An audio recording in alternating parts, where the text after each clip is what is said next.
Eh, si se acuerdan, ayer lo que quedábamos viendo era el texto 4. Bueno, empezamos la clase, ¿no? Si se acuerdan, ayer quedábamos viendo el texto 4 de la ciudad, iba a decir de la Sabau, pero como es la palabra mala, Abau, ¿no? De la crítica a la economía política, ¿vale? Del capital, en concreto de la crítica a la economía política. Donde se va a hablar de plusvalía, se va a diferenciar entre plusvalía absoluta y plusvalía relativa. Y yo les decía cómo, ustedes se dan cuenta que leyendo este texto, aunque dándole vueltas, qué es lo que hace la gente que estudia Marx, y a partir de ahí se hacen los estudios sobre Marx, se hacen los libros, y a partir de ahí, pues entre eso y lo que leemos en los textos, nosotros pues sacamos los apuntes para ustedes, ¿no? No es más que eso, ustedes tienen que revertir el proceso al hacer un comentario. Se presenta la diferencia entre lo que se dice, lo que es la plusvalía, que es en lo que se basa la producción capitalista, y se diferencia la plusvalía absoluta de la plusvalía relativa, ¿no? Entonces está claro, aquí teníais el esquema del texto, que vamos a tener que explicar la mercancía y vamos a necesitar explicar lo que es la plusvalía, la teoría del valor trabajo, etcétera, cómo se produce, ¿vale? Aquí lo tenemos, cómo se produce perdón, la plusvalía en el trabajo, cómo esa plusvalía es comprada por el capitalista por un valor menor, ¿no? Obviamente por eso es plusvalía, etcétera, ¿no? Entonces vamos a empezar por aquí, ¿vale? Aquí mirábamos el texto y nos vamos aquí. Hoy, bueno, ya quedó mal esto otra vez, porque teníamos que empezar por aquí, por la parte de arriba, ¿no? Esto tenía que salir después. Lo que pasa que lo estuve mandando para arriba y para abajo y le quité la animación. Bueno, tenemos enfrente todo, perdón, tenemos enfrente todo y ya está, ¿no? Esto va a ser el núcleo mayor de lo que vamos a hablar hoy, aunque vamos a hablar algo más. Fijaros cómo vamos a seguir hablando de la teoría de la alienación, pero para hablar de la alienación, no sé si recordáis, nosotros tenemos que hablar del trabajo, porque de lo que se trata es que el capitalismo produce otros sistemas otros modos de producción también. Pero recordar, Marx está centrado en el análisis del modo capitalista, ¿no? De producir. Vamos a hablar del trabajo alienado en el modo de producción capitalista. Entonces nos estamos refiriendo a él. Yo no lo estoy poniendo constantemente, aunque aquí lo pongo al principio, pero ¿vale? Nos estamos refiriendo a él. La mercancía, fijaros, vamos a tener que hacer un análisis de la mercancía, vamos a tener para ello que ver la teoría del valor trabajo, que si recordáis, él había estudiado en Ricardo y no estaba de acuerdo con la teoría de Ricardo. Y no estaba de acuerdo, ¿por qué? Con la teoría de Ricardo. Porque la teoría de Ricardo no explicaba cómo se producía la plusvalía, en el sentido de que no explicaba cómo se producían las desigualdades, porque al no explicar cómo se producía la plusvalía, no explicaba cómo el patrón se apoderaba de la plusvalía y así se hacía más rico, quedándose pobre o más pobre, porque en realidad se le estaban quitando cosas, el obrero, ¿no? Entonces, lo que nosotros tenemos en el sistema de producción capitalista son mercancías, mercancías que se producen, que se compran y que se venden, ¿vale? Entonces, mediante dinero, que es lo más importante, ¿no? En este sistema, como un sistema ya no de intercambio de cosas, de trueque, fijaros, ¿no? Sino que tenemos algo en el medio que es el dinero, ¿no? Entonces, la mercancía es lo que va a contener las características de la economía burguesa o economía capitalista.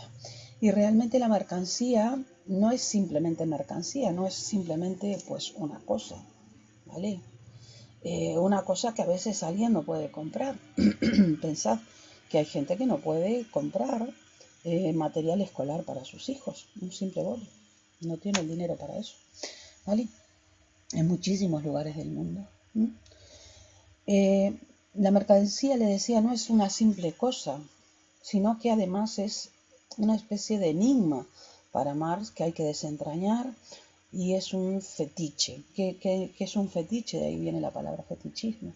Es un ídolo o un objeto de culto al que se atribuyen poderes sobrenaturales, y de hecho pensad cómo pueden tener poderes sobrenaturales las mercancías, hasta tal punto que a veces una simple mercancía como esto, voy a poner esto a propósito, nos pueden hacer feliz, o nosotros creer que nos pueden hacer felices, ¿no? Y las mercancías pueden hacer a la gente más rica o más pobre, ¿no? Pueden explotar, hacer que seas explotado, etcétera, ¿no? Entonces es un enigma desenmascarar. La mercancía es un producto intercambiable por otro en el mercado. Obviamente habría que intercambiar muchos de estos, además este que fue regalado. Fijaros, nosotros ya tenemos tal sobreproducción o tal nivel de adquisición que esto fue regalado. Gente que no puede comprar en el mundo un boli para su progenie, ¿no? Su prole. Eso era lo que tenía el proletariado, ¿no? Únicamente su prole como fuerza de trabajo para ofrecer, ¿no? Y traer dinero a casa. Por eso gran parte de nuestros abuelos, en mi caso mis abuelos, mis padres, ¿no? Tenían que dejar de estudiar para ponerse a trabajar y traer unas moneditas a casa, ¿no? Porque se les pagaba muy poquito, ¿no? Recuerden las condiciones de trabajo que hablamos. Esto, si fuese uno comprado, ¿vale? Habría que tener muchos de estos para poder intercambiarlo por esto, para que equipararan el dinero, ¿no? ¿Sí? Entonces es un producto intercambiable por otro en el mercado a través, acordaros, del dinero. Ya os estoy hablando desde ahora del dinero. Entonces, la mercancía tiene un valor, claro, pero no es simplemente un valor. Yo no sé si tratasteis esto en economía. No es simplemente decir tiene valor. Y tú vas y dices, bueno, vale pues 2 euros, 1 euro, ¿no? Vamos a decir esto, ¿no? Vale 20 euros. No, no es simplemente así. Quedamos que íbamos a hacer un análisis científico, ¿no? Entonces vamos a tener que ver ese valor, vamos a tener que estudiarlo y separarlo conceptualmente, y ya vais a ver cómo hay algo más que eso que se lleva al área de la cuantificación en euros, en dólares, en pesos, en lo que sea, ¿no? La misma mercancía, fijaros, estamos hablando de la mercancía, no del agua. Ya os aviso que hay, por ejemplo, en el mar. O el agua, que hay que tener cuidado con esto porque va a haber guerras por esto, ¿vale? El agua que hay en un manantial. Nosotros aquí en Galicia, además que tenemos manantiales donde la gente va y coge el agua, ¿no? En botellas, bueno, pero va a haber guerras por eso, ¿eh? Esa agua que está ahí, ¿no? Sin más, y que la coges, ¿vale? Estamos hablando de esto, ¿vale? De una mercancía. Bueno, esa mercancía, va a decir Marx, que hay que distinguir en ella, dentro de lo que nosotros decimos que tiene un valor, el valor de uso, el valor de cambio y el valor, ¿vale? Que no tiene que ver con eso que nosotros decimos valor, ¿vale? Vamos a ver ahora la distinción. Valor de uso es la utilidad específica del producto para satisfacer una necesidad a través del consumo, ¿vale? Y va a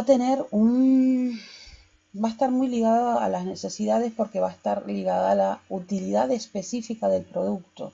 Específica quiere decir en un momento, en un lugar, para la persona, etc.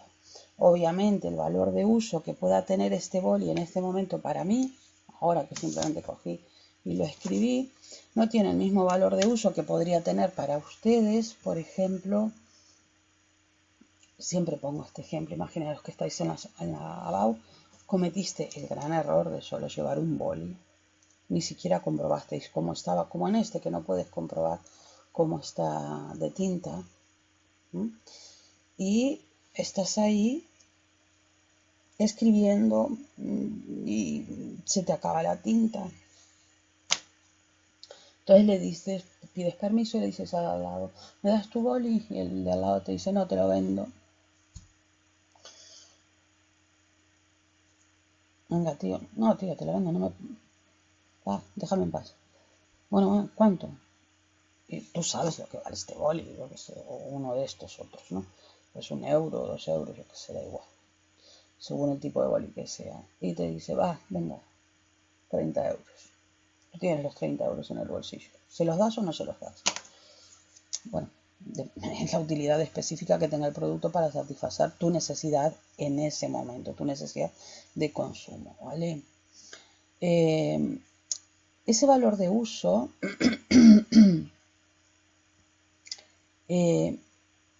ir recordando esto, porque esto se va a entender. Bueno, os lo voy a dejar para cuando terminemos esto. El valor de uso es la utilidad específica del producto para satisfacer una necesidad a través del consumo. Realmente, si tú no lo vas a consumir, no tiene una utilidad específica del producto para satisfacer una necesidad para ti, y te dicen así sin más ahora, bueno, venga, te vendo esto por 30 euros y te dicen, ya está. Vale. Además del valor de uso, está lo que se llama el valor de cambio, ¿no? Y es algo que yo les acabo de hacer hace un momentito, ya se les dije, ¿cuántos bolis por este ratón? Si este ratón vale 20 y este boli cada uno vale 1, pues 20 por un ratón, 20, 1, ya está, ¿no? El valor de cambio es algo cuantitativo, digamos, objetivo, ¿no? Es la proporción en el que un producto X puede cambiarse por otra mercancía, lo que pasa que utilizas dinero, ¿no? Por otra mercancía Y o por dinero. ¿Veis? Expresa una relación cuantitativa de equivalencia, ¿no? 20 bolis equivalen a un ratón, ¿por qué? Porque 20 euros equivalen a 20 euros, ¿no? Que serían intercambiables.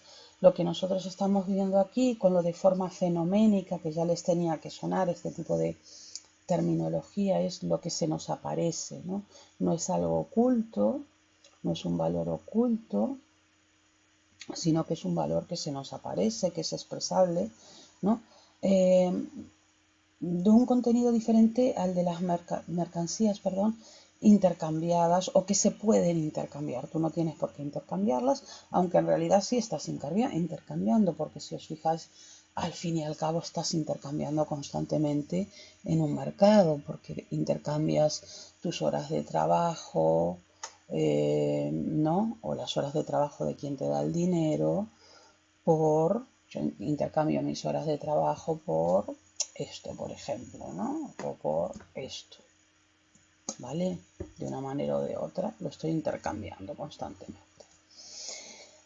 Hay una distinción característica, que es lo que tenéis aquí, que es característica además porque hasta ahora sí que se había utilizado la distinción valor de uso, valor de cambio, ¿no? En la economía política.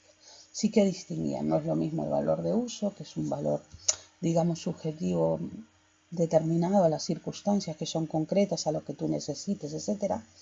No es lo mismo ese valor que el valor de cambio, que es un valor objetivo en el sentido de que si en el mercado se está diciendo que esto cuesta 1 euro producirlo, etcétera, ya sabemos que también va a influir en el mercado lo del valor de uso y cosas como la ley de oferta-demanda, etcétera, ¿no? Pero estamos intentando poner un poquito de orden, ¿no? Les decía que es específica la distinción de Marx entre valor de cambio y valor, ¿vale? Luego vamos a volver a esto de aquí. El valor sería una tercera cosa invisible frente a esto fenoménico que se muestra, el valor de cambio se muestra, ¿sí? Sería una cosa invisible en común, que hay en común entre las mercancías intercambiadas. Vosotros que conocéis a Aristóteles vais a entender esto perfectamente. Sería un valor potencial intrínseco que realmente no se manifiesta hasta que llega al mercado. Esto realmente no se pone hasta que llega al mercado y se pone de manifiesto el valor, realmente no sabes lo que va a valer, ¿no? se manifiesta a través del cambio. Ahí sí, cuando vas a intercambiar mercancías, queda de manifiesto cuál es ese valor, esa tercera cosa invisible, ¿vale? No sé si os dais cuenta que tiene que haber una tercera cosa entre esto y esto, entre el valor de esto y el valor de esto, para que se pueda intercambiar, ¿no? Si no, no tendría sentido, ¿no?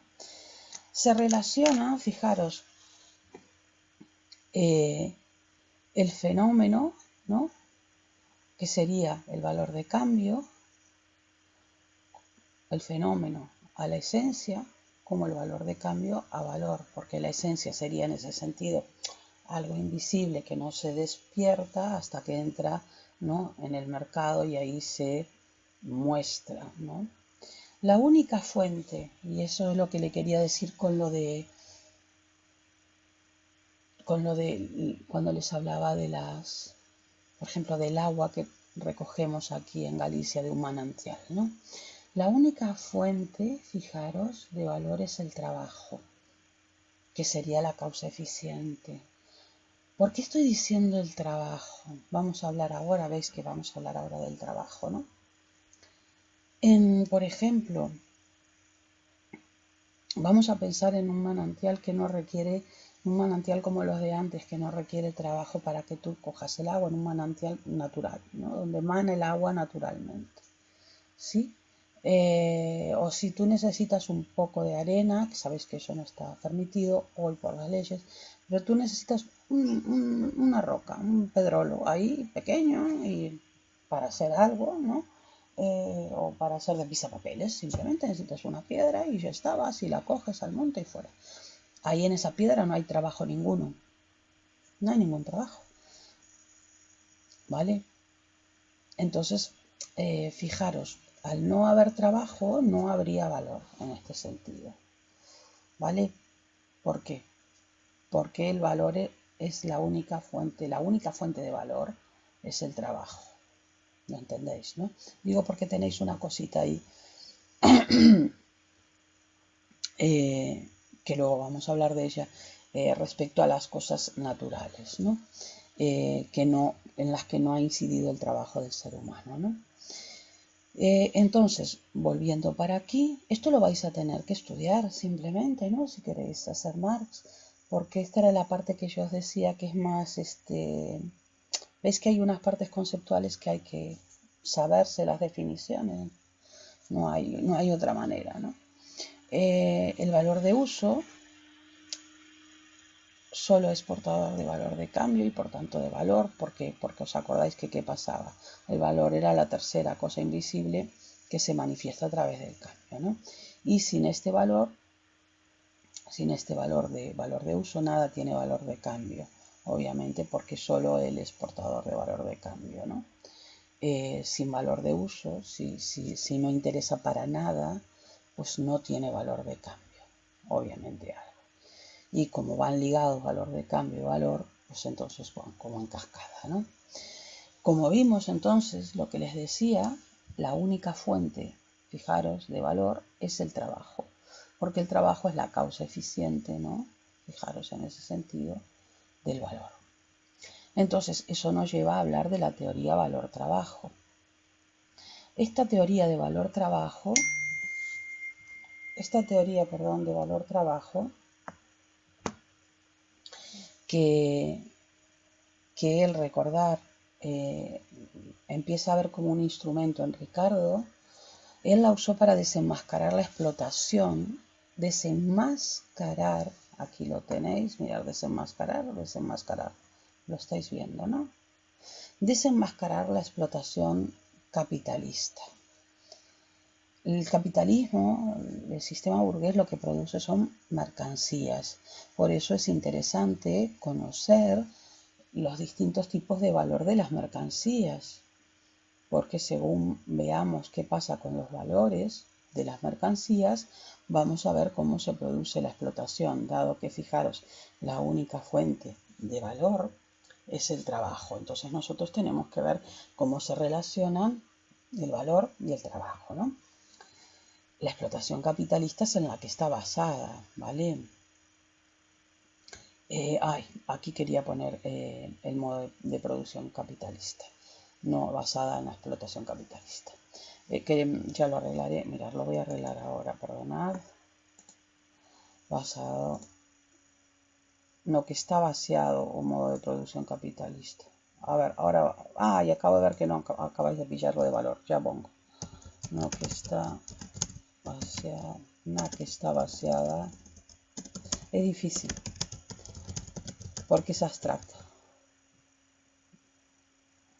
Ya voy. Aquí está vaciado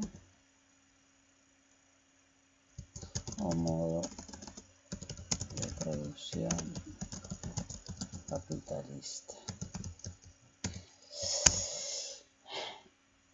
La idea de valor, si entre estas dos cosas, si yo quiero unir estas dos cosas, ¿ustedes cómo harían para unir estas dos cosas? Tendría que haber algo que las uniera, una tercera cosa que las uniera, sea un cable. Si estas dos cosas están unidas, quiero decir, ¿no? Fijaros, bueno, voy a hacer una atrapallada, ¿no? Si estas dos cosas están unidas, como están unidos el valor de cambio y el valor, tienen que estar unidas a través de una tercera cosa, ¿vale? Esa tercera cosa puede ser visible, como aquí, que es visible, ¿no? Es el cable, ¿no? O puede ser esa tercera cosa invisible. Vamos a imaginar que tenemos un, ¿cómo se llama? Un pegamento que es invisible, pero que sea invisible no quiere decir que no exista, quiere decir que no se puede ver, nada más, ¿no? Pero tú puedes llegar a la conclusión de que no se puede ver con los ojos, ¿sí? Pero sí se puede ver con el razonamiento, ¿no? Volviendo un poco a Platón, ¿os acordáis, no? O al Principito, lo esencial es invisible a los ojos, que hay un meme de eso, de estos días del confinamiento, ¿no? Entonces, tiene que haber algo que lo una, ¿vale? Tiene que haber algo que lo una. Si están juntos, una tercera cosa. Si no lo hay, cae, ¿no? ¿Veis? Cae. Porque son dos cosas distintas. Entonces, lo que Marx está diciendo es, respecto a las teorías clásicas, es que una mercancía no solo tiene valor de uso. Yo, si no tengo un ordenador, no me sirve para nada el ratón. ¿Para qué me sirve el ratón? O sea, quiero decir, me puede servir de pisapapeles, me puede servir para tirárselo a alguien a la cabeza, cosas así por el estilo, pero realmente como ratón en sí no me sirve si no tengo ordenador, ¿no? Y fijaros, también puede servirme como valor de... puedo cuantificarlo como valor de cambio. Imaginaros que yo, precisamente porque no tengo ordenador, pero sí tengo papel, yo lo que necesito son bolis. Adiós, se me rompió el ordenador. Yo no tengo dinero para comprar otro ordenador. Pero sí tengo papeles. Lo que pasa es que no tengo bolis. Entonces alguien que sí tiene ordenador me dice, pues dámelo a mí. Bueno, pues dame bolis. Dame bolis o dame el dinero equivalente para comprar bolis. Ahí está la cuestión. El valor de que tienen en común las mercaderías intercambiadas, ¿no? El valor que tienen en común y que no se ve. O sea, vosotros veis aquí los 20 euros, no los veis, ¿no? ¿Vale? Por ejemplo, es para que lo entendáis, no es exacto, pero es para lo que lo entendáis. Yo tendría que tener aquí 20 bolis, suponiendo que este boli costara 1 euro. Y estás viendo uno, pues imaginaros que podéis ver 20. Lo que es específico de Marx es la distinción valor de cambio y valor. A mí me costó entenderlo la primera vez. Sería una tercera cosa invisible, que hay en común entre las mercancías que pueden ser intercambiadas. Tú esto lo puedes intercambiar. La idea es que en el mercado todo puede ser intercambiado, si se dan las condiciones, obviamente, ¿no? si se dan las condiciones. Si yo no encuentro a nadie que necesite el ratón, no lo puedo intercambiar. ¿Me entendéis, no? Porque, a ver, vosotros que tenéis esta idea de Wallapop y todo lo demás, realmente estáis intercambiando cosas por cosas, porque vendes el ratón, te dan un dinero y compras 2 camisetas. Yo qué sé. Es lo mismo, estás intercambiando. Ahí está. Sería eso. No puedes poner que es la idea abstracta, pero sí, perdón que estaba haciendo ruido, sí que es la esencia, ¿veis? Es algo abstracto. Es algo abstracto.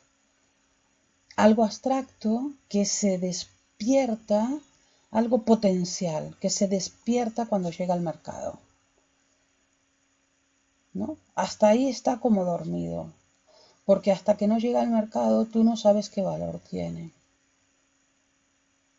No sabes qué valor tiene porque realmente no sabes por qué lo puedes intercambiar. Obviamente. No sabes por qué lo puedes intercambiar. ¿Vale?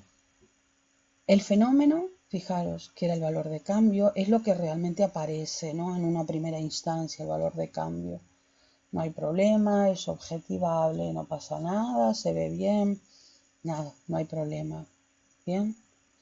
Pero Marx va más allá y ve que hay una tercera cosa que une esas mercancías que son intercambiables y que sería el valor y que es invisible, como todo lo esencial que es invisible, no es fenoménico, ¿no? Entonces, se relacionan, lo podéis ver en los apuntes, el valor de cambio se relaciona con el valor, como el fenómeno se relaciona con la esencia, ¿vale?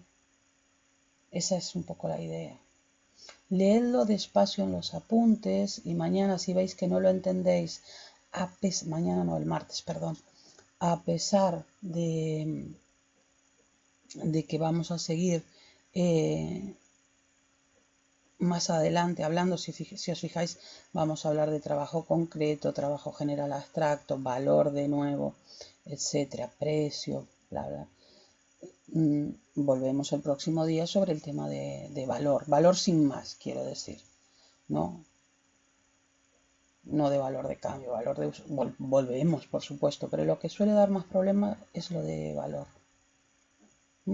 Vuelvo a la diapositiva general, que es esta, lo dejo así, más que nada, para que lo veáis. ¿Vale? Aquí se me cambiaron un poquito, pero veis que lo que quería decir aquí es que el valor de cambio, ¿vale?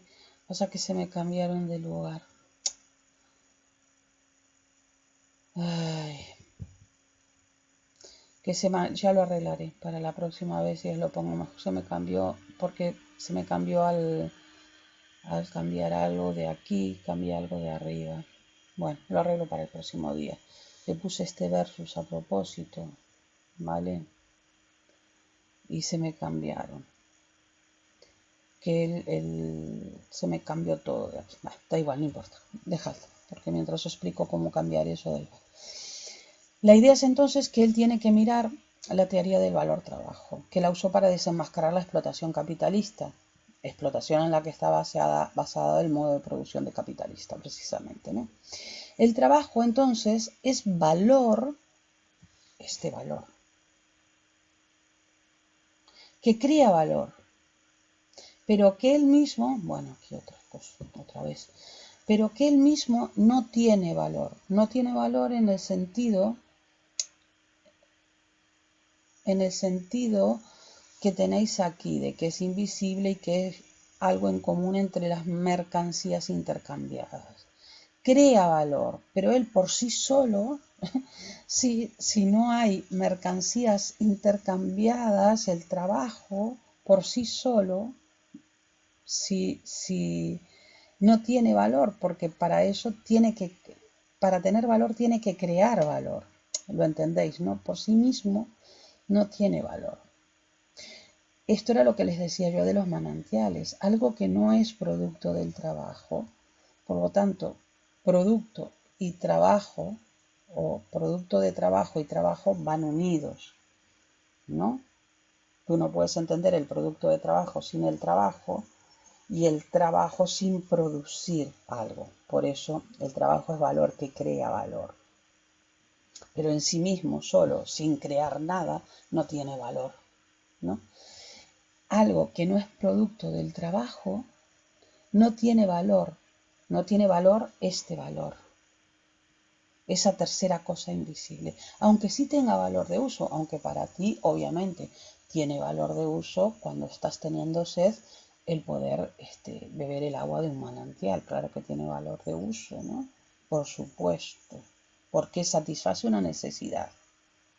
Y de pronto no entra en el circuito de mercancías, ¿no? Imagínate, pues andas tú por el monte ahí y no estás pagando nada por beber de ese manantial, yo qué sé, ¿vale? Cuando él está trabajando, hablando de trabajo y de valor, que crea valor, está hablando de esto, ¿vale? De aquí, de la explotación capitalista. Este trabajo del que él está hablando, que es valor, que crea valor, es el trabajo incorporado en el producto. Aquí hay trabajo incorporado, ¿vale? Hay tiempo y este tiempo de trabajo, fijaros, no es el tiempo de trabajo que tú dices, ¿y cuánto tiempo le llevó a la obrera o al obrero hacer esto? No es simplemente así. Marx no está hablando del tiempo concreto que le llevó al obrero o a la obrera, que yo intentaba decirles eso el otro día cuando les decía, cuando pensamos en una camiseta, por ejemplo, ¿no? Realmente podemos hablar solo del tiempo que le lleva a la persona cuando compramos estas camisetas de 2-3 euros, ¿no? ¿Sabes? O estas cosas súper ultra baratas que no son de comercio justo, quiero decir, ¿no? Compramos, digo, me incluyo. Realmente es solo el rato que le llevó a la persona a crear esto, pero ¿y quién hizo el algodón? ¿Quién cultivó el algodón? ¿Quién, nos vamos para atrás, quién preparó las semillas? ¿Quién preparó la tierra? ¿Quién trajo el agua hasta allí? ¿Quién, eh, claro, maquinaria? ¿Quién llevó la maquinaria hasta ahí? Todos los sistemas, por ejemplo, mirarlo estos días, todos los sistemas de mensajería, etcétera. No está hablando del trabajo de una sola persona, la persona que creó esto, por ejemplo. Que tú lo miras, bueno, yo es que me acuerdo lo que costaba, bueno, los primeros bolis que tuve, yo aprendí a escribir con pluma, ¿no sabes? Y con tintero, ¿no? Era una pesadilla aquello porque siempre terminaba ensuciando todo. Entonces no sabes lo que fue, lo que significó poder escribir con algo que no te tiraba la tinta y que no tenías que mojar de cada vez para que no quedara irregular, porque claro, se iba gastando la tinta en el plumín, ¿no? Y que no goteas, tenías que ser muy hábil, cosa que yo no era, o hábil por lo menos, ¿no? Para que no goteara, para que no fuera muy grueso el trazo al principio. Bueno, esto de cometer errores como se comete ahora con el Tipex, debe ser por eso que a mí me pone nerviosa el Tipex, ¿no? A ver, y empiezo, ¿por qué tanto Tipex? Dejar el Tipex ya, no sé qué, tal, ¿no? No, había que pensar muy bien lo que estabas escribiendo porque era con tinta, ¿no? Etcétera, con tinta que sacabas de un tintero, ¿no? Ni siquiera de una pluma. La pluma fuente ya fue, bueno, aquello de que no tuvieras que mojar. Entonces, fijaros, o sea, yo cuando miro esto realmente digo, mima, qué trabajo, ¿cómo puede costar tan barato una cosa como esta? Ahí entra todo el tema de que de la fabricación, recordad, porque estamos en la primera revolución industrial, de la fabricación en serie. Hasta que no entró la fabricación en serie de estos adminículos, no se abarataron. Ese fue el tema. No hay otro tema, ¿eh? Entonces, el trabajo incorporado en el producto de lo que yo estoy hablando es el tiempo de trabajo socialmente necesario que implica todas las relaciones sociales y, digamos, toda la potencialidad de la sociedad puesta en marcha para el trabajo, para producirlo. Es un trabajo indiferenciado en el sentido abstracto, ¿no? En el sentido de que no es solo la persona que hace este boli, ¿no? Es el gasto de fuerza de trabajo que se toma como media social en una determinada sociedad, porque claro, no es igual el gasto en este de pronto de producción aquí, de este boli, que el gasto de producción que se puede tener en otra sociedad, ¿vale? Por lo menos lo que estaba mirando Marx. Nosotros hoy que estamos en un mundo globalizado es un poquito diferente, ¿no? Este trabajo va a tener una naturaleza dual, ¿no? Por un lado, va a ser trabajo concreto, y este trabajo concreto, ya podéis ir poniendo las flechitas ahí, crea el valor de uso. Y por otro lado, el trabajo general abstracto del que estábamos hablando, ¿vale? Este de aquí, que crea el valor, ¿vale? Que crea el valor. Este valor del que hablamos, o sea, este trabajo general abstracto crea el valor, que sería, yo lo que haría sería subrayar esto de aquí o ponerle un redondel y llevarlo para aquí, que es realmente el que tiene más peso para Marx. El valor, porque acordaros que esto es algo característico, algo que descubrió Marx y que le va a ayudar a él a poder analizar la explotación en el modo de producción capitalista, ¿no? El valor sería el tiempo de trabajo socialmente necesario para producir una mercancía. El tiempo de trabajo socialmente necesario para producir una mercancía. Y en él, vosotros diréis, bueno, ¿y qué? No. ¿Y qué no? En él se basa el precio. Y no al revés, porque nosotros podíamos pensar en ¿de dónde sale el precio de esta botella de agua? ¿No? ¿De dónde sale el precio de esto? Y tú dices, precio-valor. Dice, bueno, el precio de esto, del valor sale el precio, al revés, ¿cómo es? Los economistas clásicos precisamente lo marcaban al revés. Decían que del precio salía el valor, estos tipos de valor, ¿no? Ahora no, él dice que no, que realmente en el valor, que es esto, el tiempo de trabajo socialmente necesario para producir una mercancía, el tiempo de trabajo socialmente necesario, ¿no? Aquí, o sea que sería básicamente el valor que crea valor, ¿vale? En eso se funda el precio. Y en esto va en contra de los economistas clásicos, como por ejemplo Ricardo. Bien, esto era lo que les decía que tiene más dificultad para ustedes. Para ustedes y para todos, para mí también, ¿no? En su momento. Después va a haber otra pequeña... ya les dije que no era mucho, porque si os dais cuenta es en la teoría de valor-trabajo, ¿no? Trabajo-valor. Donde está la dificultad. Y bueno, y filosóficamente en lo de Hegel también.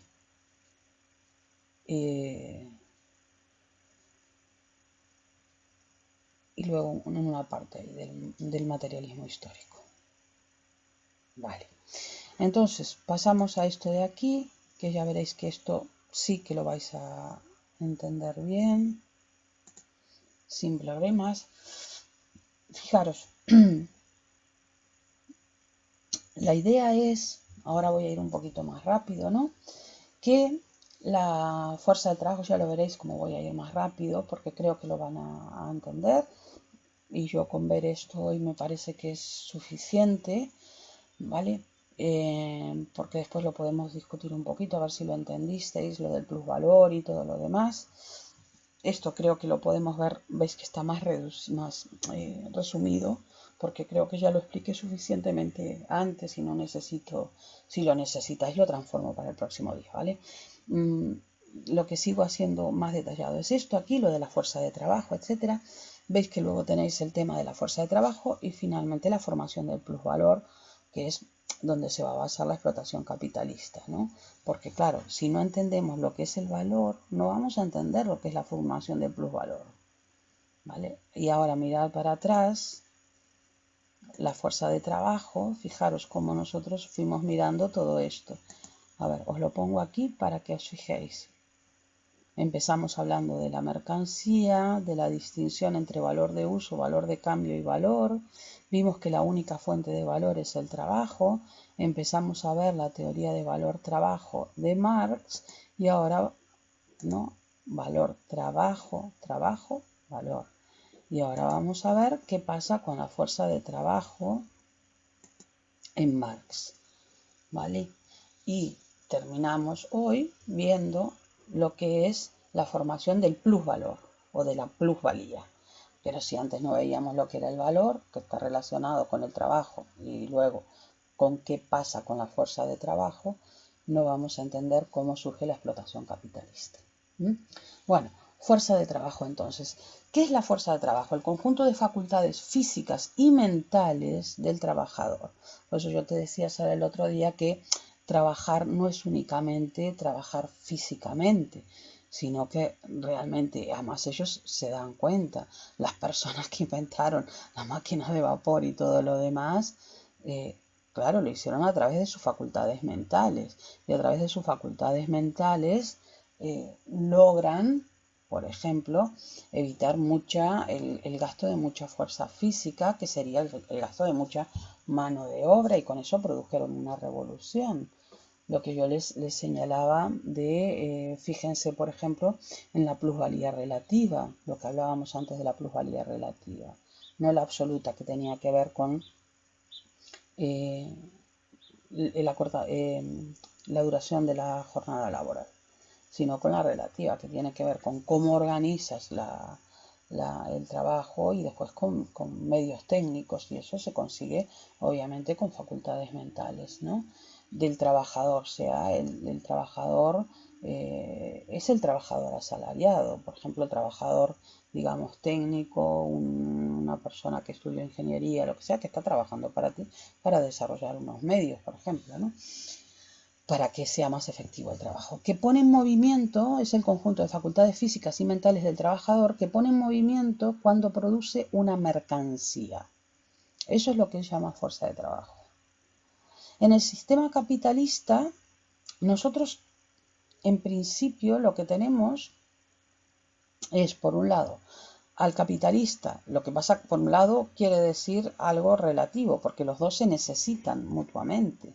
El capitalista sin los obreros y las obreras no es nada porque no tiene cómo producir, y al mismo tiempo en el sistema capitalista el proletariado sin alguien que lo contrate no tiene de qué vivir, o sea que se necesitan las dos partes, ¿no? El capitalista, que es el propietario o la propietaria, ¿no?, de los medios de producción, y el obrero, que ya veréis que es el libre porque está entrecomillado. Libre en el sentido de que ya no es, por favor, recordad, el anterior sistema, ¿cuál era? Antes del sistema capitalista. Era el sistema feudal. Y allí la relación explotador-explotado, ¿cómo era? Señor, vasallo. Y el vasallo, quiero que recordéis, por favor, era libre de irse, por ejemplo, de la propiedad de su patrón. La propiedad era la propiedad que agrícola más que nada, ¿no? Era libre de irse, no. De ahí estaban que se entendían las ciudades como lugares de libertad.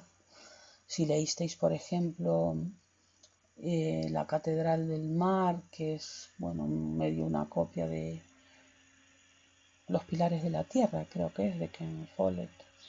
Ahí se ve cómo precisamente aquellos que podían, llegado a un determinado momento, aquellos que podían escapar, los siervos de Gleba, ¿no?, que podían escapar de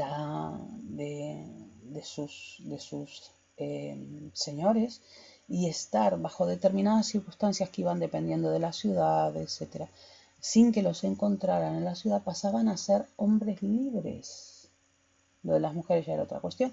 Pasaban a ser hombres libres, o sea, ya estaban liberados de la servidumbre.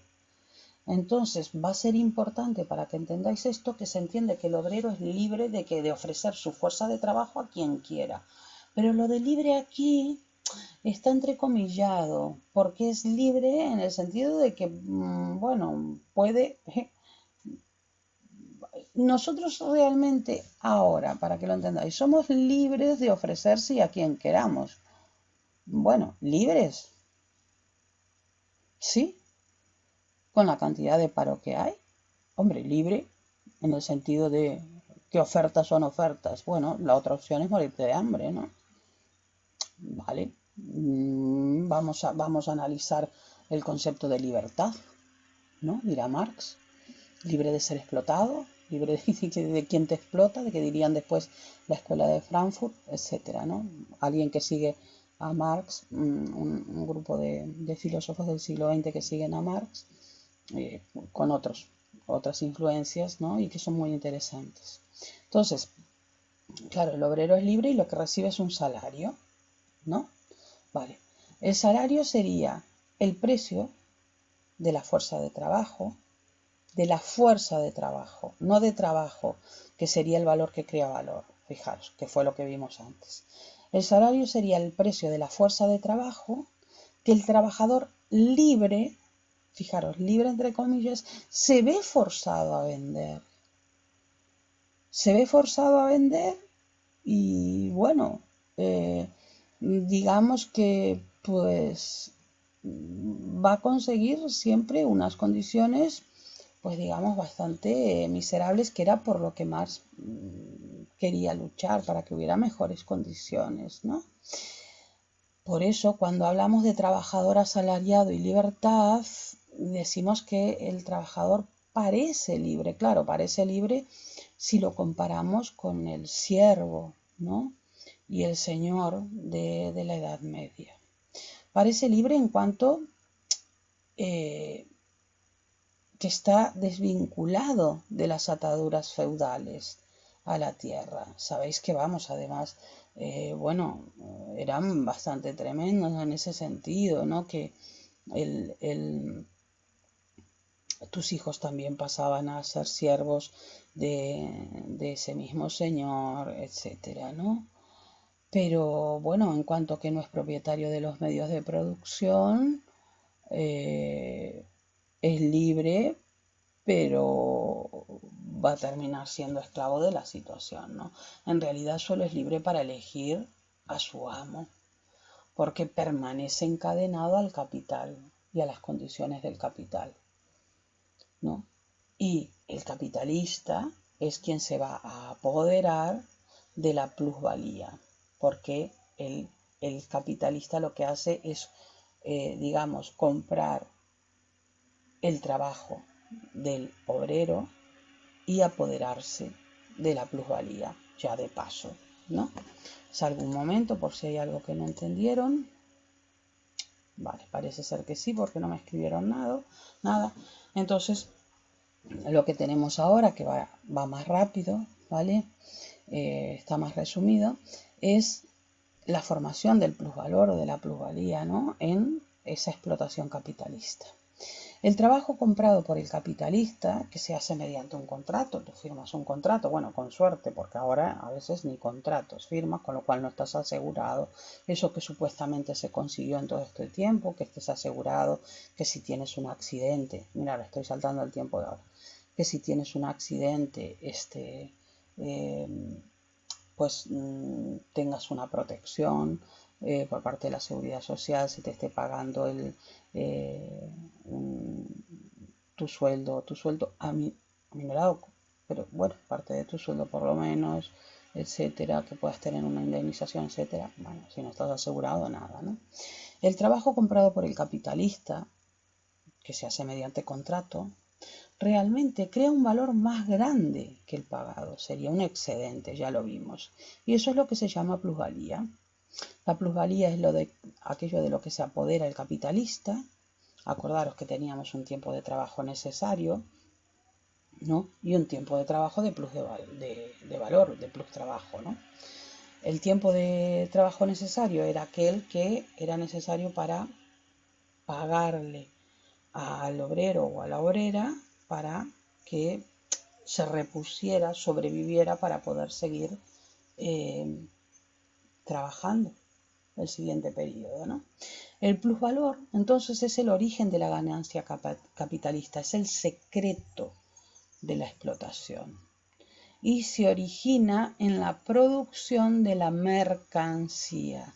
Por eso él quería analizar la mercancía y quería analizar qué valores había dentro de la mercancía. El mercado lo único que hace cuando las mercancías salen al mercado, intercambiamos cosas, ¿entendéis? La idea es que yo intercambio lo que gano en mi trabajo, lo intercambio por esto, más ahora que vivimos en una sociedad de consumo total, disparatada, ¿no? De comprar y tirar, etcétera, y tener exceso de cosas, ¿no? Que realmente no necesitamos, sino que ya está todo programado para que necesitemos artificialmente cosas, ¿no? El mercado lo que hace es que revela el plusvalor.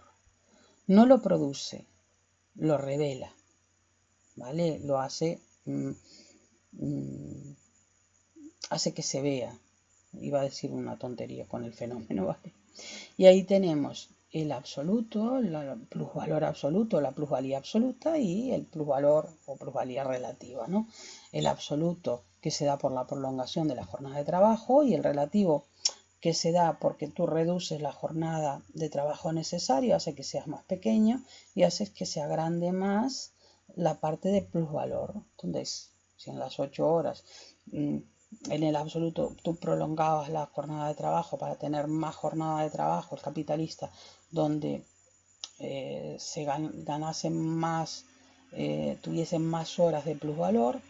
En el otro, bueno, lo que haces es achicar el tiempo de jornada de trabajo necesario y lo otro te queda gracias a qué, a lo que les decía antes, ¿no? Al rendimiento del trabajo, a que haces que el trabajo rinda más por formas de organización del trabajo, porque hay medios técnicos que hace que se rinda más en el trabajo, etcétera. Pero realmente, ¿vale? Solo puede crearse el plus de valor por la fuerza de trabajo, que va a ser el capital variable, ¿vale? ¿Qué es el capital?